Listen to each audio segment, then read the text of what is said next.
Literature and philosophy have been two intertwined disciplines of studies ever since they became distinct. It has also to be pointed out here that most of the disciplines that we see as distinct from one another today, became so only during the 18th century and in Europe. Before that, we often came across men of letters who have made sizable contributions to various disciplines simultaneously. To take an example, Francis Bacon was an accomplished literary person from whom it can be said English prose got its distinctive flavor. At the same time, he was the same person who introduced scientific method of inquiry in philosophy, which helped science, philosophy, and many other areas of inquiry. Bacon replaced the then current practice of going to particular truth from general truth, known as deductive logic, by promoting the formulation of general truth based on particular cases, inductive logic. Similarly, Rene Descartes had made meaningful contribution to both philosophy and mathematics. However, in today's increasingly specialized and super specialized world, academic disciplines seem to have withdrawn into insular compartments. Such withdrawals run the risk of losing the larger human perspective. This was a very important point with Edward Said also, who criticized this kind of insularity by calling them quasi religious practices and advised or advocated the concept of secular criticism against such insularities. Anyway, it is imperative that we review the relations between the neatly divided disciplines, and the present uh, video is basically dedicated to that. Literatures and philosophers have, in the course of history, influenced each other deeply. A ground commonly held between the two disciplines or systems of thought is the perennial question of truth. We can remember at this point the question asked by Pilate to Jesus, "What is truth?" The same question was asked, in other words, by Yaksha to Yudhishthira in the Mahabharata, Kah Pantha. The answer of Jesus was uh, more literal, "I am truth," while the answer of Yudhishthir appears to be more philosophical, that I am the truth. Literature and philosophy, these have been two closely related, in fact, intertwined disciplines of studies ever since they became distinct. In fact, most of the disciplines that we see as distinct from one another today became so only during the 18th century. Before that, we often came across men of letters who have made sizable contributions to various disciplines simultaneously. To take an example, Francis Bacon was an accomplished literary person from whom, it can be said, English prose got its distinctive beginning and style. At the same time, he was no less a scientist who introduced the very basic scientific method of inquiry, which helped science, philosophy, and many other areas of human knowledge grow at that point of time. Bacon was the person who replaced the then current practice of going to a particular truth from general truths by promoting the formulation of general truth based on particular cases. The former is deductive logic, which is also scriptural by and large. The latter, which Bacon introduced, is inductive logic, which is formulated on the basis of inquiry. Similarly, Rene Descartes had made meaningful contribution to both philosophy and mathematics. One of the very fundamental statements of philosophy is cogito ergo sum. That is, I think, therefore I exist. This was Descartes' discourse on methods. At the same time, he devised the coordinates that we use in coordinate geometry. That's why they are called Cartesian coordinates. Now, literatures and philosophers have, in the course of history, influenced each other deeply, apart from some persons being both. A ground of commonality between the two disciplines or systems of thought is the perennial question of what is truth. We can remember at this point the question asked by Pilate to Jesus, what is truth? The same question, if we can relate, was asked in other words by the proverbial Yaksha to Yudhishthira in the great Indian epic Mahakavya, Kah Pantha, what is the way? The answer of Jesus, which was I am truth, is more literary, while Yudhishthir's answer appears to be more philosophical. To the query, what is the way? Kah Pantha. Yudhishthir said that the Vedas differ from each other because Hinduism or Indian tradition is at heart pluralist. We have Rig Veda, Sam Veda, Yajur Veda, Atharva Veda, and then Smritis. There are very many different Smritis. Though during the colonial times, Manusmriti was thought to be the only Smriti by some scholars and legal experts who contacted Indian scholars who knew only Manusmriti. So this has been detailed in to the minutest extent in Bernard Cohn's Colonialism and its forms of knowledge, which is a favorite text of mine and also of my friend Dr. Ray, who is a great scholar, Dr. Abhishek Ray. So this is a very important text. Anyway, so Vedas are different, Smritis are different, and not only that, Yudhishthir says that there is not a single Rishi, Muni. Muni basically means intellectual. Muni Mananshilatvat. Mananat. Muni. So, not a single saint who does not offer a different perspective. Therefore, we have to follow great men only. That is the only way.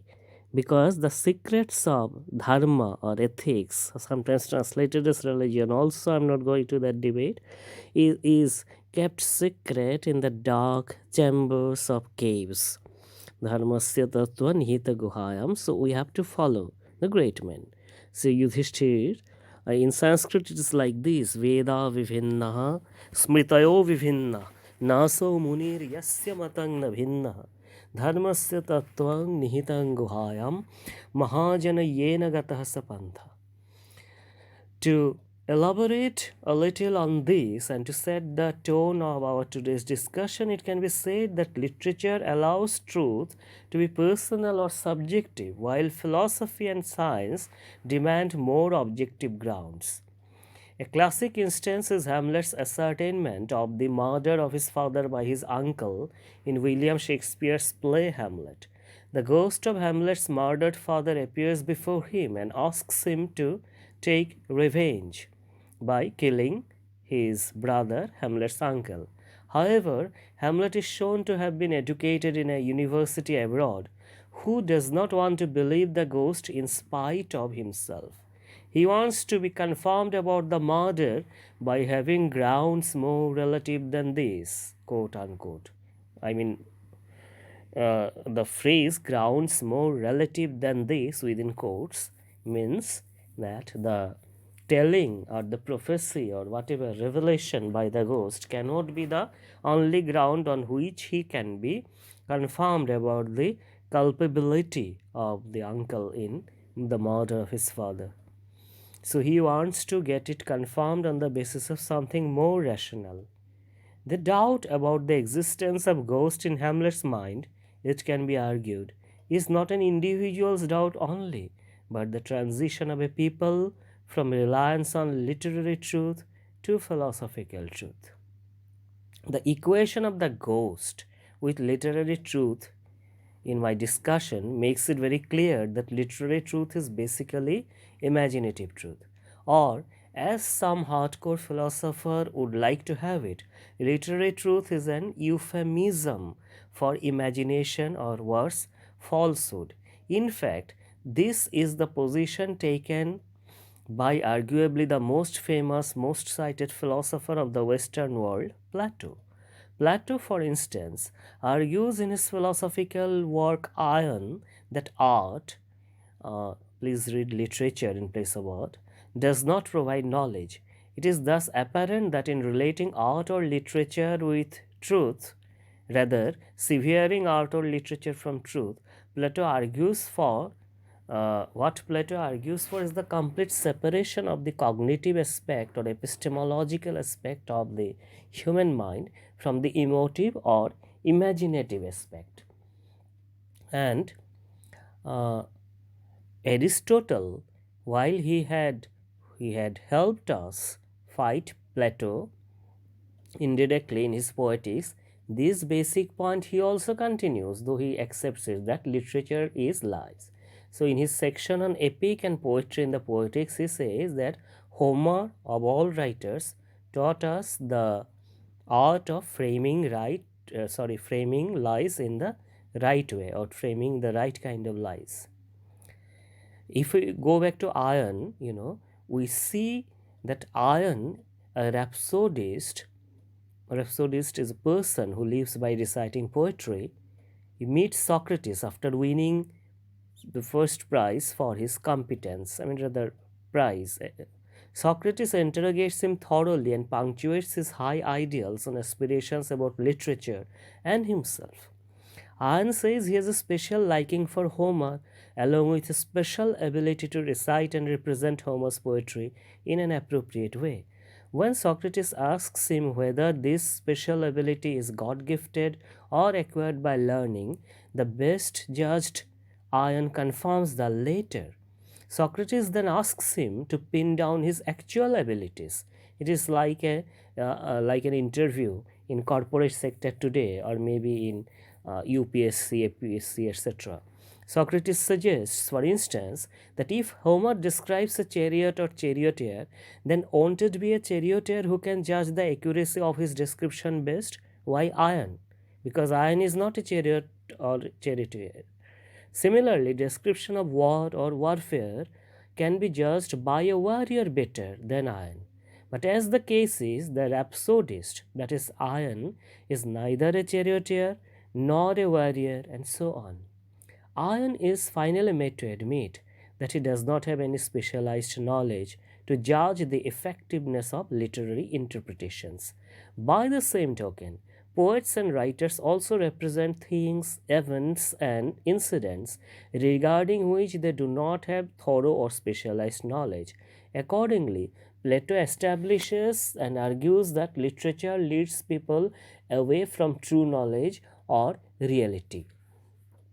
And in doing so, he forges cessation, rather kind of sharp distinction between literature and philosophy. This stance is further vindicated by Plato's concept of mimesis, roughly translated as imitation in English. In the scheme of things suggested and maintained by Plato, all things are and beings exist primarily in terms of ideas before they get manifested as reality. To take an example, prior to the circle that I draw or a circle that someone else draws, there is a concept of a circle or circularity rather. That is, a circle cannot be drawn unless there is a concept of circularity which exists prior to all drawn circles. This is very logical, I think. This concept of circularity, Plato argues, is the actual or quote unquote real circle, and all other circles are imitations of that ideal circle. To take another example, uh, a crow is dark, clouds are dark, or the night is dark. There is a concept of darkness which precedes all these individual cases of darkness, giving them the dark status thereby. So, with each and every thing, I mean, so on and so forth, there is a concept that precedes the creation that we see, and this concept exists in the maker's mind. You can think about logocentrism of Derrida. Therefore, in Platonic philosophy, the idea of things is the real thing, and the actual realization, or what we consider to be real presence of man or matters, are in fact copies. Philosophy can lead back to real or ideal things by contemplation, meditation, resignation, analogy, etc., etc. I mean, all modes of philosophical inquiry. Literature, to the contrary, makes a representation of existing things which are, according to Plato, already a copy of their original things. Therefore, literature and poetry give only copy of copy, or sometimes copy of copy of copy, which lead people farther away from truth. Since I am basically making this video, rather giving this lecture for beginner students, let me explain this copy of copy of copy. Sometimes people get confused. For example, a carpenter makes a bed. He makes that bed by following another bed or the models of bed, but then the first maker must have made the bed based on an idea of the bed, which was the first bed. And then this way copies go on. Again, if a painter paints a picture of that bed, of a particular bed, or say a poet writes a poem on a bed, it is possible one may write. So then it becomes copy of copy of copy. So many copies. It is like xeroxes that you do today. These days you do not, most of you do not buy texts. We used to buy, though we are not very rich, but at least some texts we used to buy. These days, PDF, ebooks, etc. are in abundance. So there are copies of copies of copies, and then again Xerox machine, there are copies. In this regard, there is another essay I would like to mention, Art in the Age of Mechanical Reproduction by Walter Benjamin, whose spirit is slightly different from Plato's dealings with truth value, but nonetheless it is an important essay in literary criticism. I will discuss it maybe some other day. Now, literature and arts, therefore, as we have discussed, as per Plato, again, please remember, it is not that I am saying it to be so, lead us away from truth, and hence should not form part of academic curricula. So all over the world these days there is a similar kind of trend, because we want whatever is only pragmatic, immediately, that can be immediately marketed, immediately sold. So in a way we are Platonic today, our system all over the world.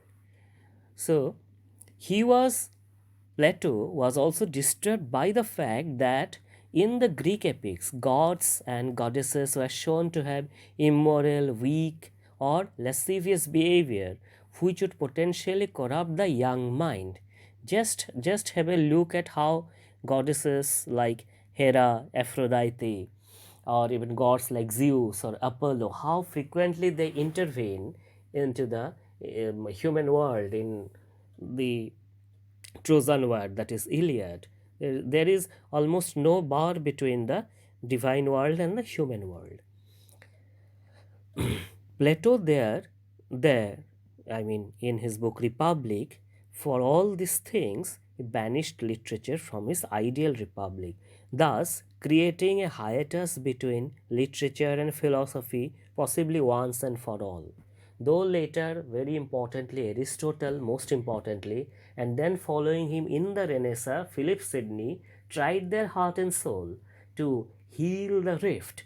But it is my argument, this is my original argument, that this rift forged by Plato have not been healed till date, though now out of compulsion, literature and philosophy we have ganged together, we often come together as both are humanities and we are at the receiving end, but that is more of an alliance, against outer enemy, mercantile capitalism or whatsoever. Otherwise, differences remained. The hiatus created by Plato was repaired to a great extent by none other than his most prominent disciple, Aristotle, Also, please check my video on or lecture on truth between Plato and Aristotle. Aristotle was indeed a polymath who affected every field of study that existed in his day and paved the way for many disciplines and subjects that followed after him. In his Poetics, which is virtually the Bible of European literary studies and criticism, Aristotle reverses Plato's theory without naming him or demeaning him. Aristotle's main argument is that literature is not a slavish imitation of external reality.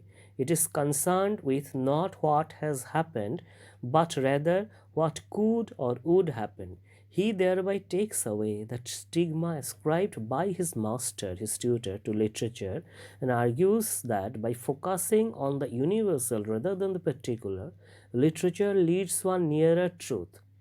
Here, truth with a capital T, you may write if you want. And thus, literature has greater scope than history as well as philosophy. To quote, you know, Aristotle in this regard, I quote, from what we have said, it will be seen that the poet's function is to describe not the thing that has happened, but a kind of thing that might happen. Hence, poetry is something more philosophic and of greater import than history, since its statements are of the nature rather of the universals, where those of history are singular. That is, history is chronologically put together what actually happened in a particular place, but literature envisions and records things which may not have happened to, may not have already happened to anyone, but may happen to anyone. This vindication of the rights of literature, if you may call it so, by Aristotle went a long way in absolving literature from the quagmire of infamy that his master Plato had hurled it into. In the 21st century, due to the incessant and exponential growth in matters scientific and technological, literature and other imaginative arts are receding into a dark background. It is possible to renew our faith in literature and associated arts by applying the Aristotelian perspective. Also, here we may add the Aristotelian concept of the golden mean.